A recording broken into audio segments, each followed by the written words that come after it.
Most people think clothing is fabric, but witches know better. Every morning, whether we realize it or not, we perform a ritual. We stand before an altar disguised as a closet. We choose our symbols. We choose our colors, our textures, our objects. We choose our stories. Then we place them upon the body, and with each choice we answer an ancient question. Who am I becoming today? Fashion is often dismissed as pure vanity because people mistake the tool for the purpose. But the thing is, a candle is just wax until it becomes part of a ritual.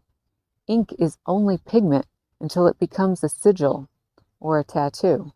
Clothing is fabric until it becomes identity magic. And the most powerful wardrobes, they're not just collections of garments. They're not just clothes. They're living grimoires. They're records of transformation.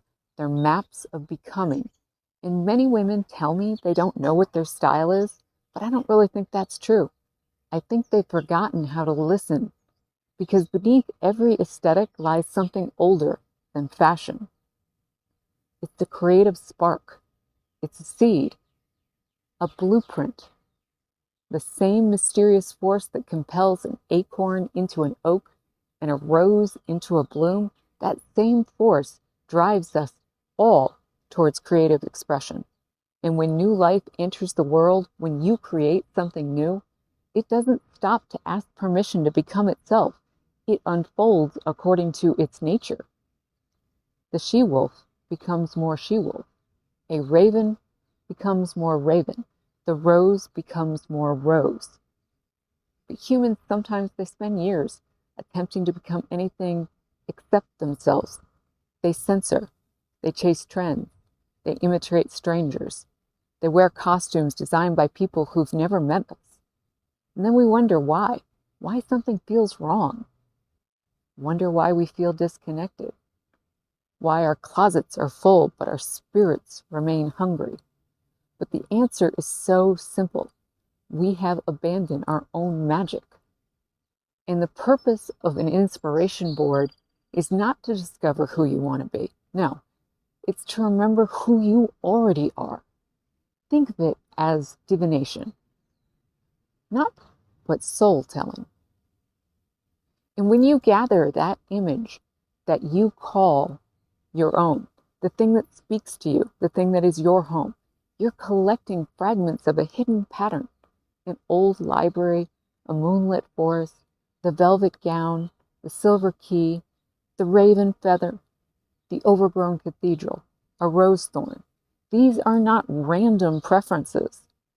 They're symbols that emerge from the deep well of the self, the unconscious, speaks in images, not words. It always has. That's why certain things stop us in our tracks. Something ancient inside us recognizes itself, understands its truth. So gather without judgment. Collect what fascinates you. Collect what haunts you, what keeps you up, what you truly obsess about. Collect what enchants you. Don't ask whether it's practical. Don't ask whether it's trendy. Don't ask, would someone else in the world approve of this? The soul so rarely speaks in practical terms. It speaks in symbols, and eventually a pattern emerges. Perhaps an image contains a mystery. Perhaps an image contains softness. Perhaps an image calls to the wilderness in you and in your heart. Perhaps every image contains beauty that's touched by decay, and that pattern is the spell. The pattern is the signature. The pattern is your magic revealing itself. And this is why style archetypes can feel powerful, beautiful. The forest witch, the dark romantic, the gothic academic, the haunted heiress. These are not merely fashion categories. They are mystic expressions. They're ways of giving shape to the invisible forces within us. And every archetype represents a different way that the creative spark is choosing to bloom in you. The mistake is believing that you must choose one forever. Nature doesn't work that way. A forest contains so many species, like a soul contains so many stories, so many moments, so many memories, some ancient, some new. You may be a forest witch in one season of your life and a dark romantic in another, and you may carry traces of both simultaneously because the goal is not classification. The goal is communication, to become conscious of what you already have growing inside you. And once you recognize that pattern, your wardrobe changes. Shopping becomes less about acquisition and more about curation. You stop asking, is this beautiful? And you begin asking, does this belong to my spell? That question changes everything because an object either strengthens the ritual or it distracts from it. And every garment either amplifies your story or it muddies it. And a cohesive wardrobe is not aesthetically pleasing because the colors are the same. It's pleasing because it possesses integrity, authenticity. Every piece speaks the same language. Every piece contributes to the same enchantment.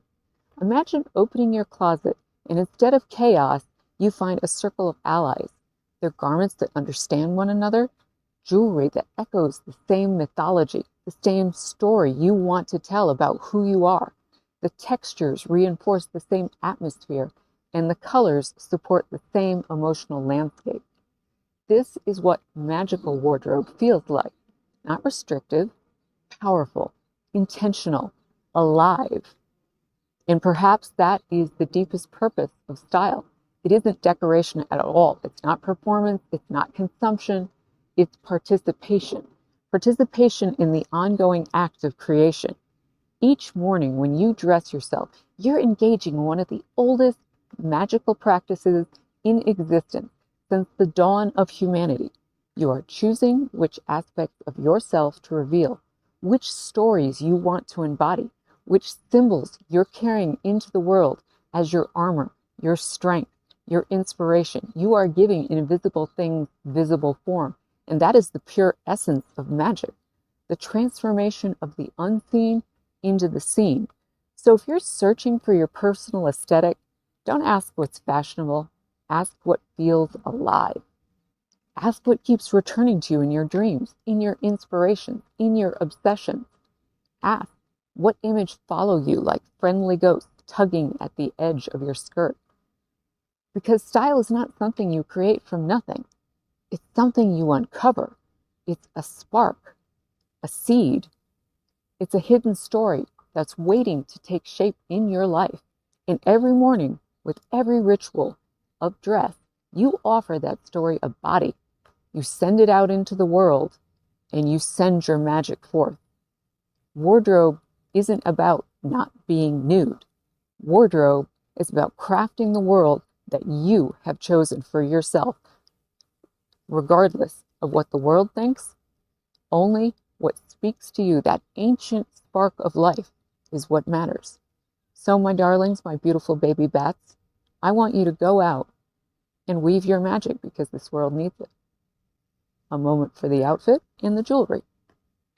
This beautiful necklace has tiny cast wings and a beautiful bird skull.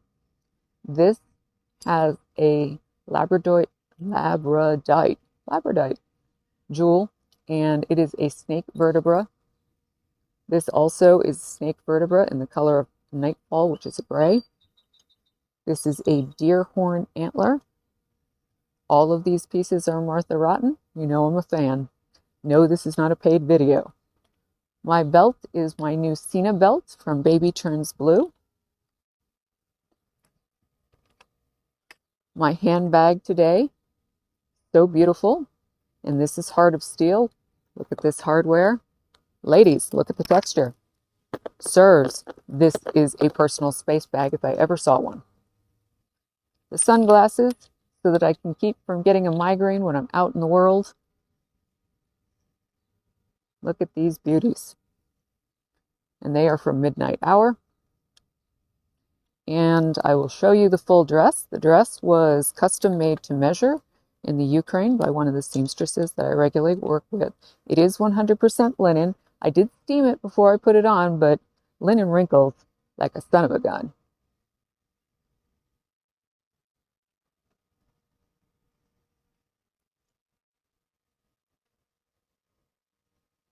Have a beautiful day, my loves. Ciao.